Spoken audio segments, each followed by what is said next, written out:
Hello and welcome to the first episode of Game Analyzer, where we take off the covers of your favorite games and analyze the crap out of them. The first games we'll attack are the Fatal Fury games. Here we go.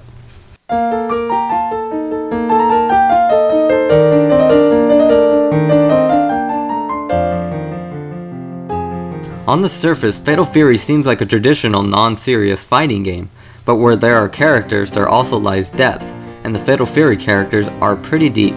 We'll start with a reference character. The wrestler known as Big Bear or Raiden is heavily influenced by the real-life wrestler known as Vader. Vader was huge in Japan at the time, which is probably why he shoots and miss, paying homage to another real-life wrestler known as the Great Muta. He also shoots fire, which is also something Japanese wrestling would occasionally do. So if you ever want to see Raiden wrestle in real life, look up some Vader matches. Another reference character that no one seems to notice is Axel Hawk.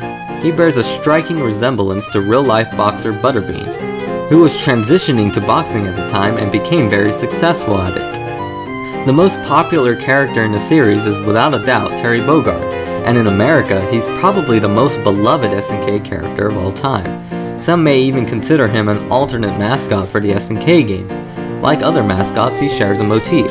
This motif acts by basically coloring the character in the colors red, white, and blue to truly capture the American audience. I have a theory that the Japanese gaming companies believe that American eyes are naturally drawn to these colors. If you look at Mario and Sonic the Hedgehog, they are both drenched in the colors of patriotism. Whether this worked or not is beyond the point. Regardless, Terry Bogard has a lot of personality for a main character. This is shown through the OVAs and motion picture. While Terry Bogard pushes himself beyond his limits to better himself, much like a traditional Japanese character, he also falls into holes and gets drunk like a Western cowboy. I think this broadens the character and makes him appealing to both audiences. Wolfgang Krauser is probably my favorite character in the entire series. As you may or may not know, I am a huge fan of classical music, and Krauser pays a huge homage to classical music. As we all know, whenever you fight Krauser in Fatal Fury 2 and Special, you will begin to hear the Dies Irae, a piece written by Mozart. That is where the death begins. Krauser is Mozart on steroids, literally.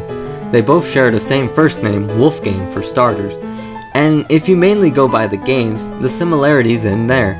However, in the OVAs, the depth of the character sprouts and we are given more similarities, mainly with the daddy issues. In the OVAs, Krauser's father is seen as the driving force behind Krauser's talent. Even though Krauser's talent is natural, you can tell the father of Krauser is building him for success. Well, this is exactly what happened to Mozart. Mozart's father trained Mozart at a young age and built him up to basically become the greatest composer of all time.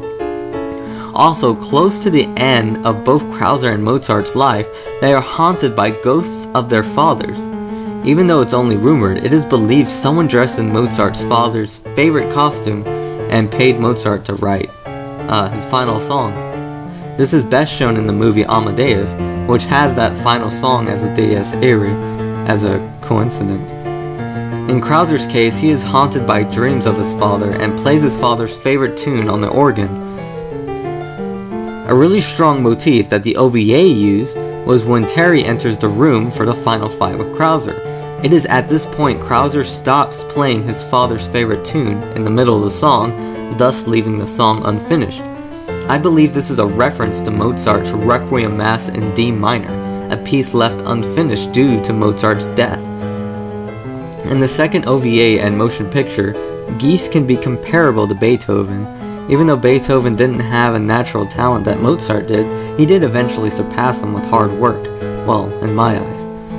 It would be awesome if the games followed the OVAs, but I hear Krauser's story is pretty different. I can go on about the characters of Fatal Fury, but I think I covered the most interesting aspects. If you have any other interesting things that deal with Fatal Fury, go ahead and leave it in the comments below. Hey, and if you like the music that was used in the video, you can download them via link in the description box. The first one is Andy Bogard's theme remixed, and the second one is a piano rendition of the Dies Irae, rearranged for piano by William Wallace, and they are both produced by me. Thanks for watching.